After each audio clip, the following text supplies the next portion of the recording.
Malalagkit ang mga matang nakatitig ang maangas na lalaki kay Aya. Ilang sandali lang at humagod na naman paitaas at pababa ang mga mata nito. Sa kabuuan niya, nakatalikod si Aya rito. Ngunit nakikita niyang kilos nito sa malaking salamin sa harapan niya. Tinaas nitong daliri at pinatong sa baba nito at hinilot yun. Inilabas nito ang dila at binasa ang sariling labi. Hindi na alis ang malagkit na titig nito sa dalaga. Lihim na nahugot ni Aya ang kanyang hininga at mariing pumikit. Umusal muna siya ng taimtim na panalangin bago muling nagmulat at hinarap ang lalaki. Pwede bang palabasin mo na ako dito? Hindi ba sinabi naman na sa'yo ni isa ako sa mga trabahador dito? May hinahong sabi ni Aya. Ngumisit at binaba ang kamay at mabilis na hinablot ang magkabilang braso ni Aya. Nakagat ni Aya ang pang-ibabang labi. Medyo masakit din ang ginawang pagpisil ng lalaki sa braso niya. Gustong kumuwala ng temper niya ngunit nagpigil siya. Sa tingin mo ba malilinlang mo ko? Bentang-benta na sa akin ang mga ganyang estilo. Alam ko na bago ka pa lang dito at... Humagod ang mata nito sa gawin ng kanyang leeg at dibdib. Walang pasabing umangat ang palad dito at pumisil sa kanyang dibdib. Gusto sana nito itong suntukin sa muka nang biglang bumukas ang pinto at pumasok naman ang dalawa pang lalaki na tila na sorpresa pa sa pagkakakita sa kanila. Oh, sorry Brad. Mukhang nakaabala yata kami. Sabi ng isa sabay titig ng malisyoso kay Aya. Mukhang may bago na naman yata tayo rito ah. Nito sabay kindat kay Aya na ikinairap ng dalaga. Mukhang mas exciting yata ang araw natin ngayon ah. Ano Brad, pwede na ba nating simulan? Segunda ng isa sa bahagyang lalapit sana sa kanila. Hindi ko sinabing kasama kayo dito.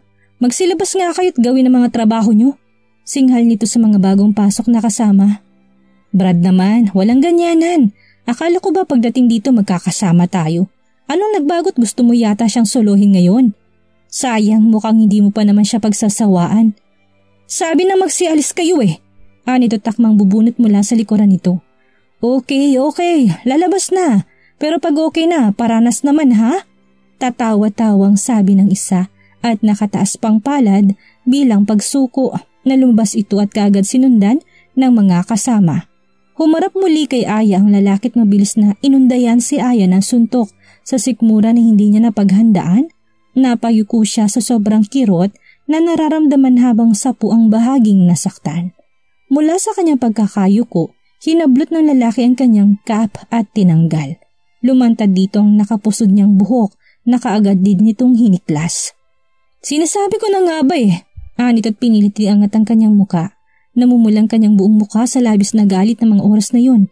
Gustong-gusto na niyang lamukusin ang pagmumukha nito at burahin sa mundo. Sino ka? At ang lakas naman ng loob mong pumasok dito. Akala mo ba makakalusot ka? Spy ka siguro ano? Iiling-iling na sabi nito. Dinuraan ni Aya ang mukha ng lalaki. Walang salitang gustong lumabas sa bibig niya, kundi ang panggigigil na patulan ito. Inis at namumula sa sobrang galit na pinahid ng lalaki ang nadumihang mukha at kaagad lumapat sa pisngi ni Aya ang palad nito. Nabiling ang mukha ni Aya at naramdaman niya ang pag-iinit ng kanyang pisngi, dala ng malakas na pagkakasampal ng lalaki.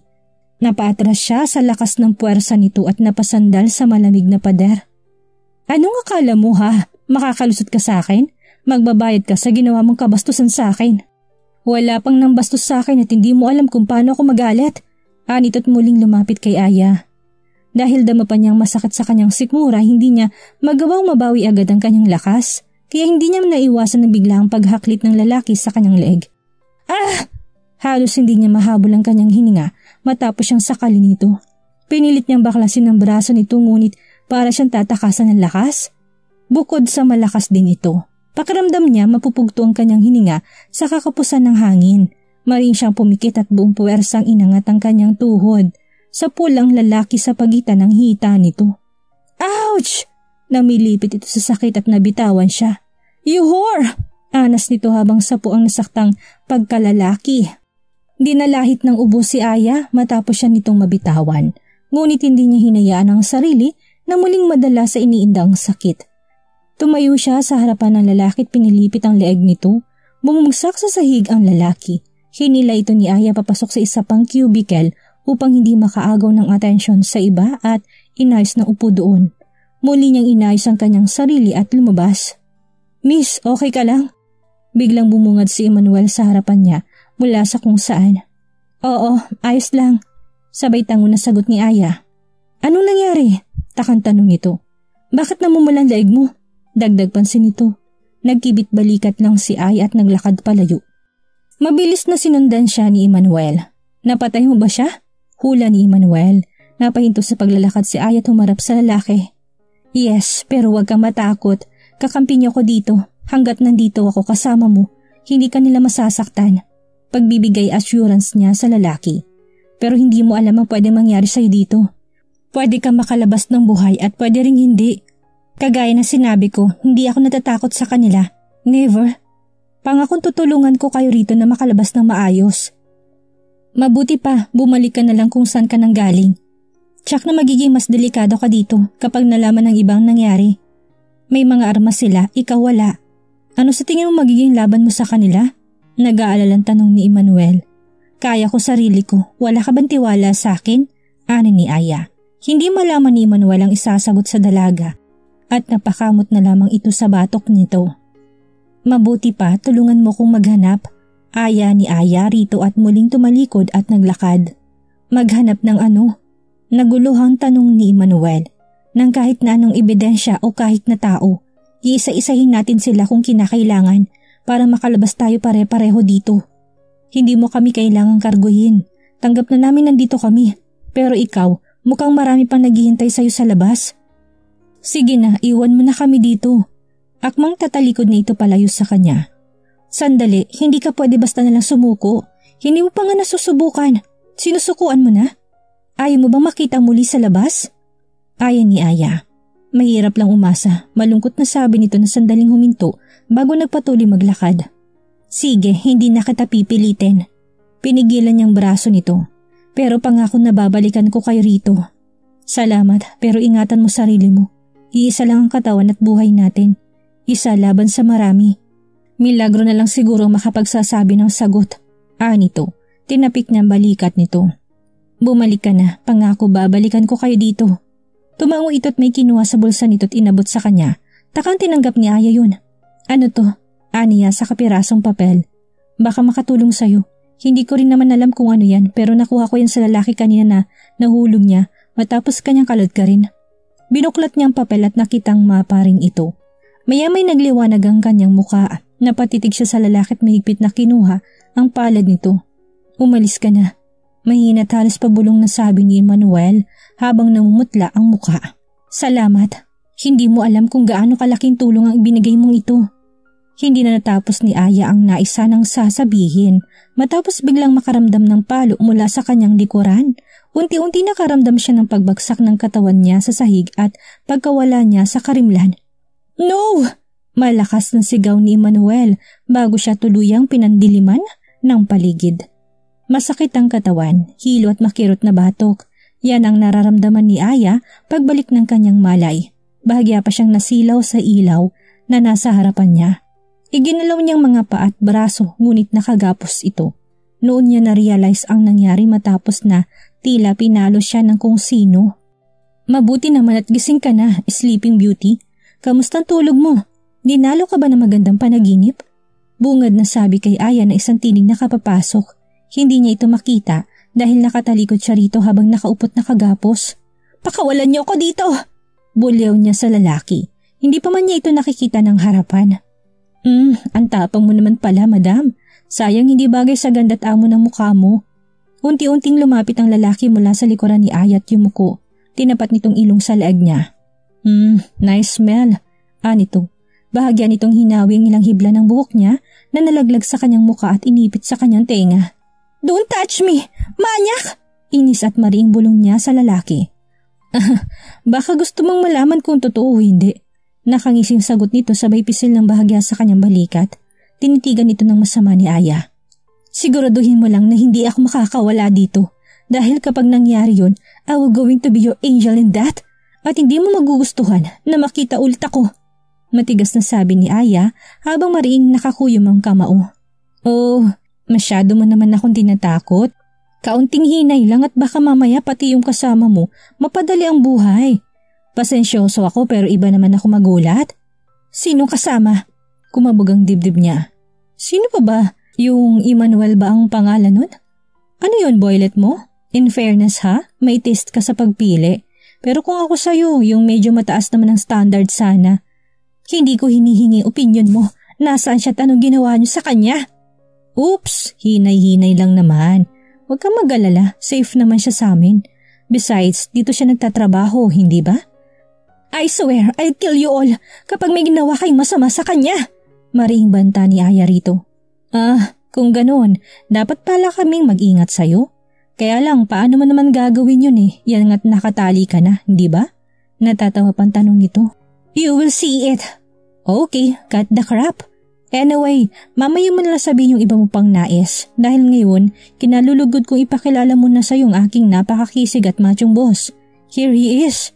Nito sabi mostra ng palad sa direksyon ng pintong nasa harapan niya. Nabaling ang mga mata ni Aya rito at hindi niya inaasahan kung sinong kanyang makikita. Good day boss, kita mo na? Sabi ko naman sa'yo magandang regalo namin sa ngayong araw eh. Nakangising sabi ng lalaki. Good, sabi ng lalaking bagong dating habang matiim na nakatitig kay Aya. Humagod ang mga mata nito sa kanyang kabuuan. Pwede bang iwan niyo na muna kami? Baling nito sa mga lalaki na mabilis naman nagsilabas. Halos mamulang mukha ni Aya sa tinitimping galit. Pakiramdam niya gustong sumabog ng kanyang kaloob-looban sa sobrang puot sa taong kaharap na walang iba kundi ang lalaking pumaslang sa kanyang mga kinikilalang magulang. Naroon pa rin ang labis na pagnanais niyang makaganti sa lalaki at siya mismong kikitil sa sarili nitong buhay. You look surprised. Why? Hindi umimik si Aya sa tanong nito't na natiling nakatitig sa lalaki. Do I need to be scared? The way you look at me, parang gusto mo na akong patayin right here and now. Do we know each other? Did we meet before? Because really I can't remember your face. O baka naman nalimutan ko lang sa dami na ng mga nakakasalumuha ko. Kalmadong sabi nito, pinilit ibalik ni Aya ang kanyang sariling wisyo at ngumiti ng matamis dito. Tumikim siya sandali bago nagsalita. Actually, you look familiar. I just can't remember when and where did I see you. Nagkibit balikat ito tumangu-tango. Isa akong businessman, a very well-known Mr. Jasmir Salo. At marami akong negosyong pinapatakbo. Baka marahil isa doon ang dahilan kung paano mo ko nakita. Ang hudas na hinahanap ko. Bulong ni Aya sa sarili. Maybe, tumatangong ayon ni Aya. Anyway, bakit nga pala ako narito? At nasa ang lugar ako? Natawat na iling ito sa tinanong niya. Bakit akong tinatanong mo? Hindi ba dapat ako magtanong niyan sa'yo, Miss Marquez? Kilala mo ko? Kunot noong tanong ni Aya. Of course, sino ba naman ang hindi makakilala sa babaeng ubod ng simple at ganda? Isa pa, matalino't nagmamay-ari ng isang sikat na jewelry shop. Fantastic! It's look like you know more a lot about me. Let's say yes. May problema ba? Anong lugar to't bakit niyo ko dinala dito? Sa lubungang kilay na tanong ni Aya. Easy. For correction lang. Hindi kami nagdala sa'yo dito. Ikaw mismong pumunta dito. Tama ba? O baka gusto mo pang idetalye ko kung paano ka nandito? Sino ka ba talaga at anong pakay mo dito? Hindi ako kung sino dahil sabi mo nga kilala mo ko. Nandito ko kasi aksidenteng naligaw lang ako dito. Hindi ko alam kung anong lugar to. Basta pumasok lang ako. Bakit may problema ba? May tinatago ba kayo dito? Taas ang kilay ng tanong ni Aya. Nagkasalikop ang palad sa likuran na naglakad palapit kay Aya ang lalaki. Bahagya itong yumukod upang magpantay ang mga mukha nila. Ano ba sa tingin mo? Hinawakan itong baba niya at itinaas para magpantay ang mga mata nila. Hindi basta pwedeng pumasok ang unauthorized dito. Hindi ako maniniwala na wala ka talagang pakay at aksidente kung napunta rito. And what does that mean? Na nagpanggap ka pang trabahador dito? Ikaw na rin ang nagsabi na bawal ang unauthorized kagaya ng ginawa ko yun. Sa tingin mo ba, lalabas akong buhay dito kung hindi ko ginawa yun? At sa tingin mo ba, lalabas ka ng buhay ngayong ginawa mo yan? Ang mga babae nga naman padalos-dalos. But anyway, tama ka nga naman eh. Pwede kang lumabas dito kung papayag ka sa gusto ko. What do you mean? Muli nitong tinasang mukha niya at mariing sinipat hanggang sa kanyang leg. You're going to be with me. That's your only choice. And what if I'm not? Nananansyan tanong ni Aya dito. That I need you to be with my people. I don't care what they want to do with you.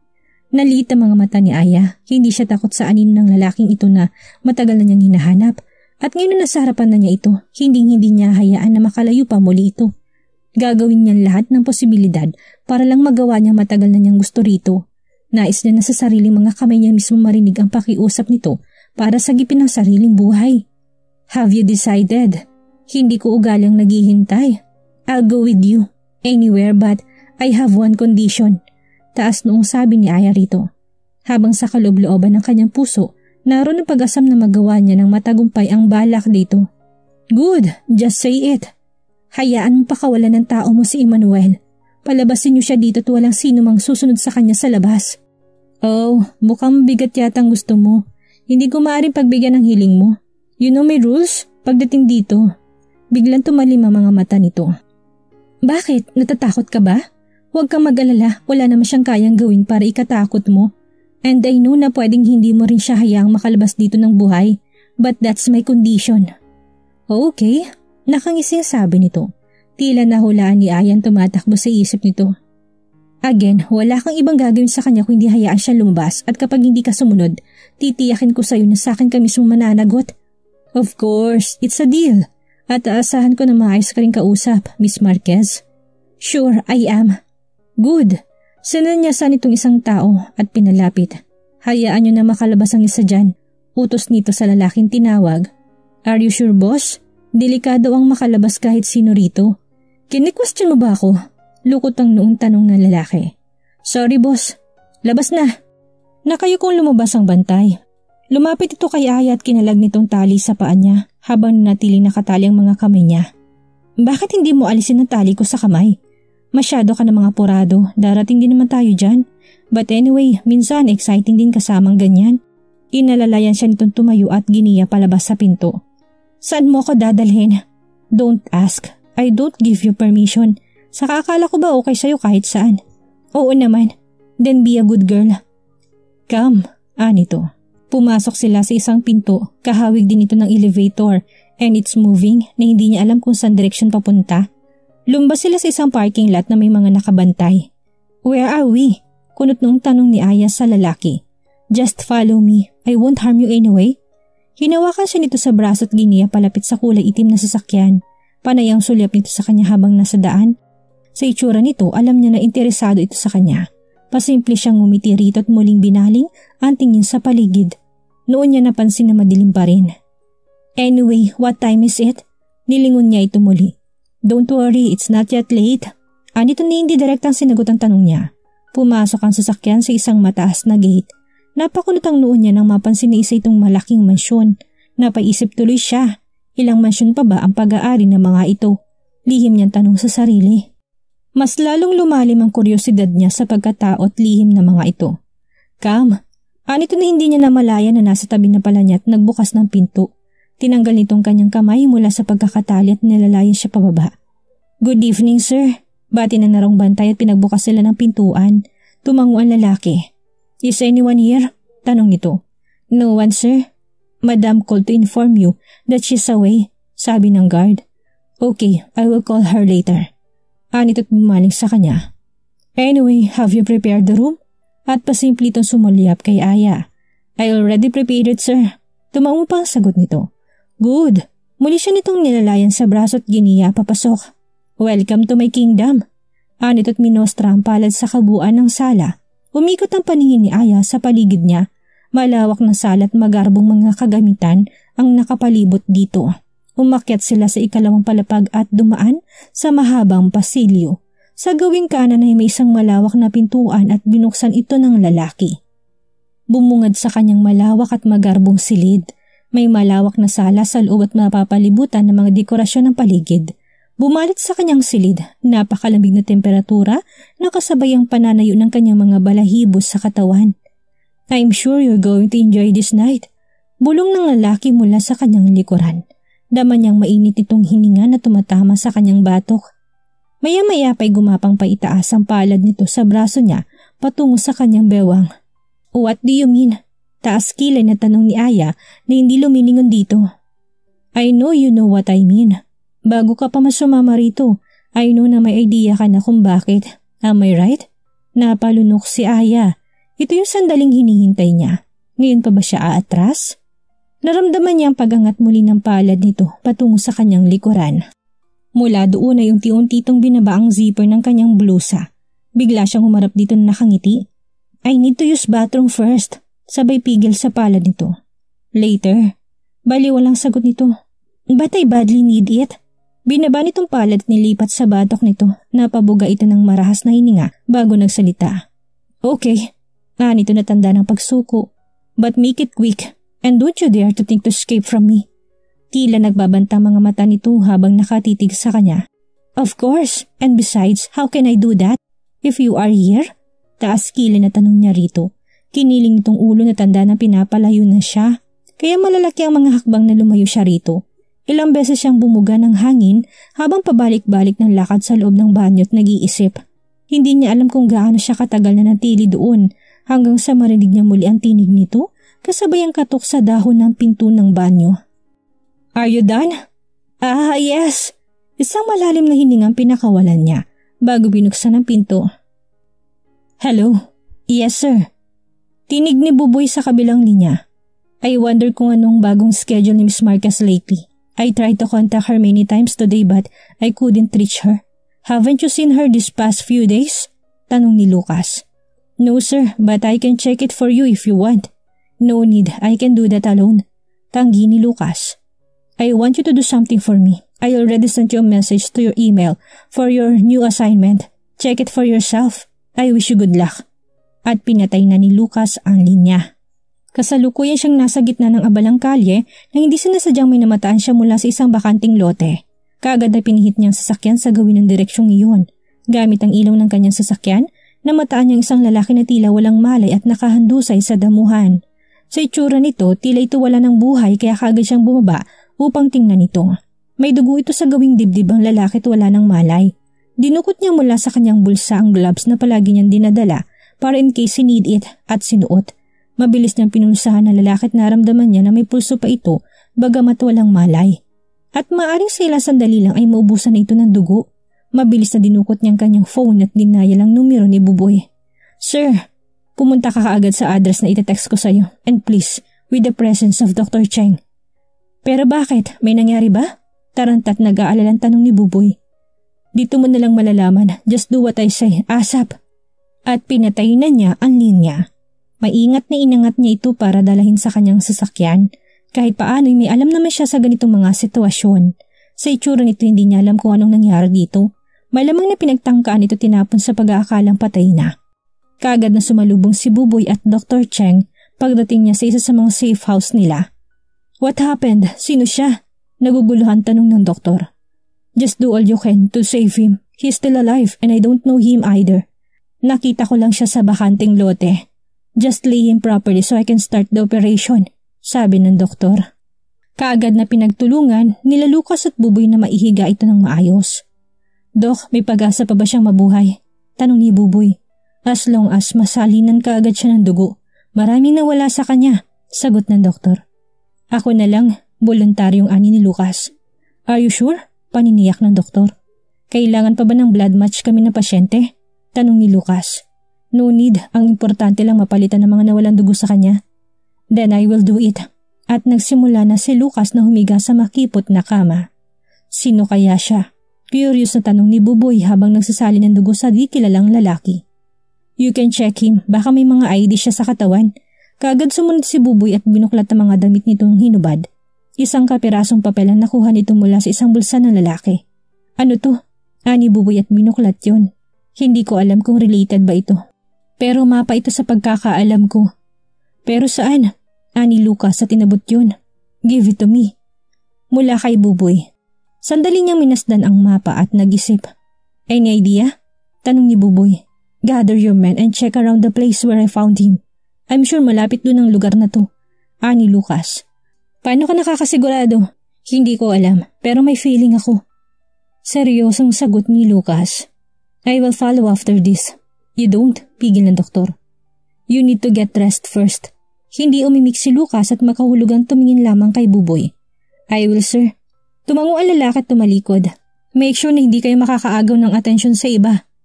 Pahabol na paalala ni Lucas kay Buboy. Nakalabas na si Buboy nang muling lumapit ang doktor kay Lucas at may inabot. Bracelet? Mabuting itabi mo na muna. Baka yan ang pagkakakilalan niya. Ni Dr. Chang. Tinitigan ni Lucas ang bracelet at bigla may pumasok sa kanyang isip. Ang bracelet ay yari sa purong ginto at may design na heart with a symbol of MJS. Kumabog ang gusto ng kanyang dibdib at napakunot noo. Bibihira lamang siyang makaramdam ng ganito. It's Aya's bracelet?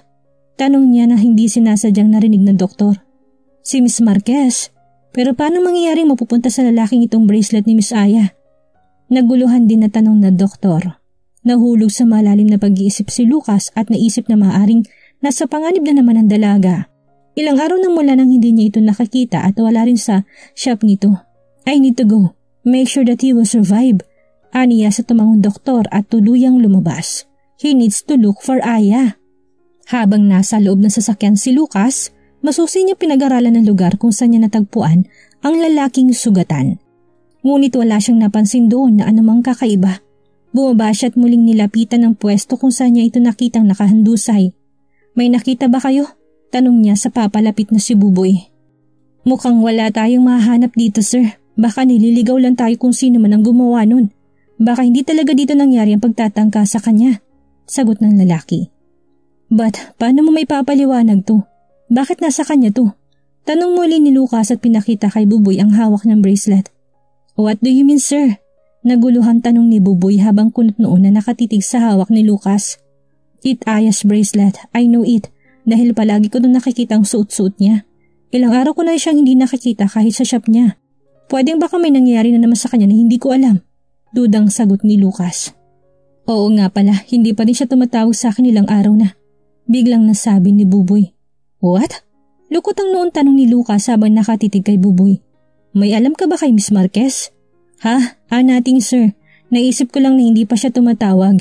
Hindi ba nga kapag hindi kanya kayo makontak, madalas sa akin siya nagtatanong? Ani Buboy matapos na muntik madulas. Tumalikod at naglakad si Lucas palayo dito. Dumukot siya ng stick ng sigarilyo at nagsindi. May napansin siyang trash can ng mga basura sa hindi kalayuan at lumapit doon. Natuon ang mga mata niya rito tumikot sa paligid. Noon niya napansin ang katabing malaking tank ng tubig at water flowing. Kulot nung napatigil siya sa paghitit ng sigarilyo. Tinapon niyang stick ng sigarilyo na hawak at muling dinukot ang maliit na papel na nakuha ni Buboy sa lalaki na tagpuan niya. Pinagmasdan niya ito ng maayos at ang kanyang paligid.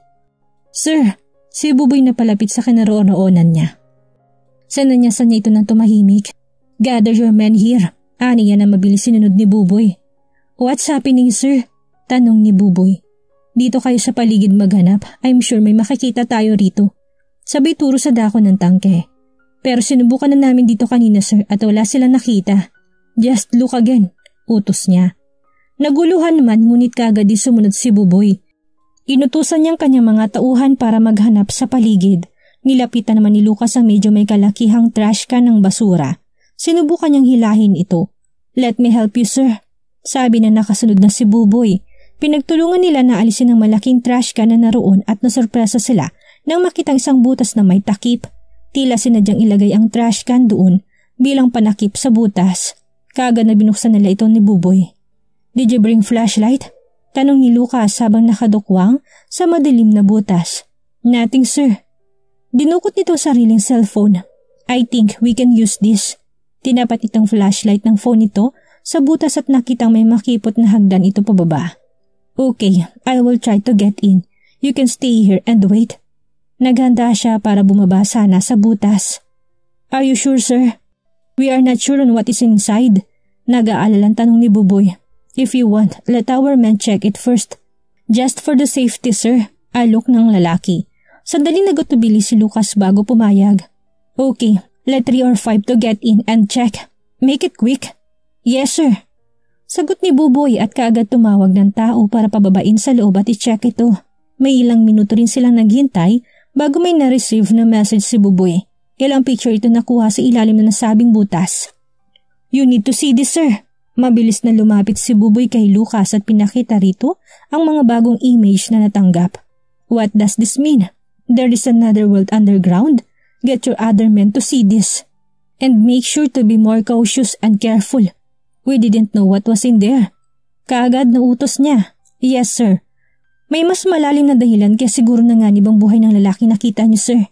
You check it as soon as possible. Update it to me. I will get back to that man and also I need to check Aya.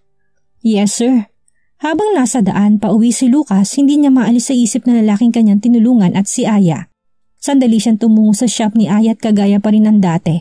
Wala ito doon at wala ring maibigay na impormasyon ng mga staff ng dalaga kung nasaan ito. Maging sa kanila pala isipan ng hindi pagpapaalam ng kanilang boss kung saan ito tumungo. Nalaman ni Lucas na halos 3 araw na itong hindi tumatawag o nagbibilin sa kanila na dati naman itong ginagawa kahit nasa malayo o bakasyon ng dalaga. Anong kaugnayan ni Aya sa lalaki? Bakit nasa kanyang bracelet ni Aya? Where is she now? Piping tanong niya sa sarili. Kaagad na dumiretso si Lucas sa silid kung saan nandoon ang lalaking sinagip.